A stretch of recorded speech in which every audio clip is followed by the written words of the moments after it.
All right, episode 3 of filming a check-in before I make it.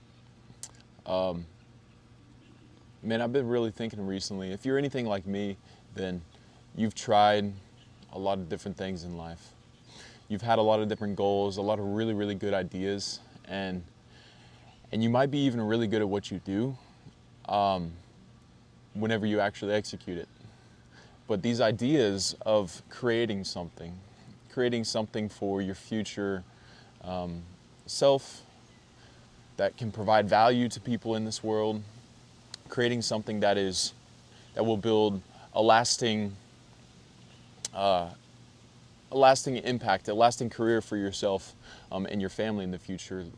Whenever I have an idea about something like that, it stays in the classification of an idea for a very long time. And I realized for myself, I have to be progressing towards something. If you're not progressing towards something, then those ideas are always just going to remain ideas. And you can't ever say that you're actually going anywhere if you're not actually progressing towards something. You have to set a goal, you have to set a big goal. I don't care if you reach it or not, but you have to be progressing towards it, because here's what happens. The Bible says, a man's heart plans his way, but the Lord provides the steps to get there. So a man has to be consistently planning his way. And the Lord, He'll take you on whatever path He wants you to go down. But He can't work through a man that has idle hands. So my suggestion is that if you're anything like me and you've had all these bright ideas knowing that you're going to make it one day, knowing that you're going to make something of yourself, you're going to leave an impact on this earth, you can't be saying that if you're not progressing right now. You have to have a big goal in mind, a big idea in mind. In each and every single day, you have to be making the progress towards it, or in whatever increment works with you. If some days are just way too busy with work, that's understandable. Say every single weekend, I'm going to work on this ruthlessly. Otherwise, every girl that you talk to, every guy that you talk to, they're going to see that this guy's not committed. This guy doesn't have potential. The only people that have potential are the people that are actually working towards something with a mission, with a why behind what they do. So that's one thing I've learned recently, and I'm working on this app, this biblical self-improvement app. If there's anybody out there that has suggestions on what you would want to see from a self-improvement app that essentially has every self-improvement feature that you would need, but with a biblical foundation, if you have any kind of advice on, I want to hear what you guys need, because I know what I need. I know what's important to me, and I'm going to try to implement those features. But if there's any features that you guys really want to see in apps, let me know. Let me know, and I can work on getting those implemented. And who knows, maybe one day when I launch the app, then you can see your feature in there, or I can give you special access or something. I want to be able to give back through my app a lot, and just through whatever I do. Not only are we called to tithe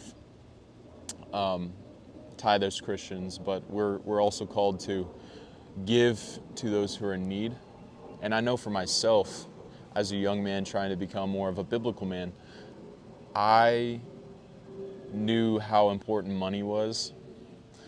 And a lot of the things I wanted to do, they required money.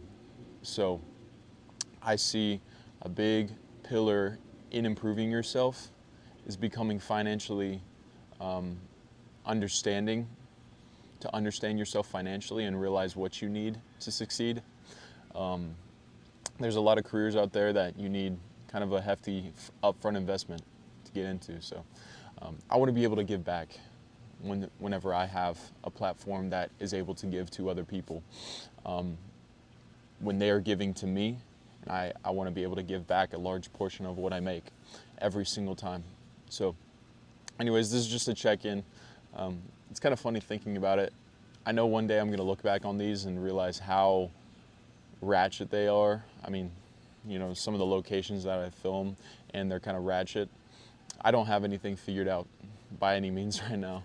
And the way that I speak, I know in the future I'm probably going to look on and be like, man, you could have done so much better. So, but that's exciting to me. You know, progression is exciting. It's not something we should be ashamed of, the fact that we are not where we want to be right now. We should be more excited that we can look back one day and see how far we've came. And that's essentially why I'm doing this, is I know that there's so much more I can grow in. I can become so much of a better man. And that's what I'm committed to every single day. And I just want to say, if you want to start impacting other people, start small. Start in your circle. If you aren't taking care of your family and being there for your family, whether it be your brothers, your sisters, your mom, your uncle, your grandmother, if you're not able to uplift and encourage them, how are you going to be able to uplift and encourage strangers that you've never met and that you don't know? I know it's like harder to do it when it's family compared to if it's just a random stranger. It's harder to do that, but the impact can be so much greater because they're people that you truly love deep inside, and they're people that have loved you unconditionally most of your life, and maybe they haven't. Maybe they've done a terrible job at it. But how great is the field of ministry just within your own home sometimes, just within your friend groups. So if you have big dreams one day of helping people, being there for people, encouraging people, doing some sort of ministry with people, start small. Whoever is faithful in little will be faithful in much. So I believe that's what the Lord means is, hey, focus on what you can do right now, be faithful in it, and He'll take care of the rest. All right, well, I'll see you in the next check-in. Peace.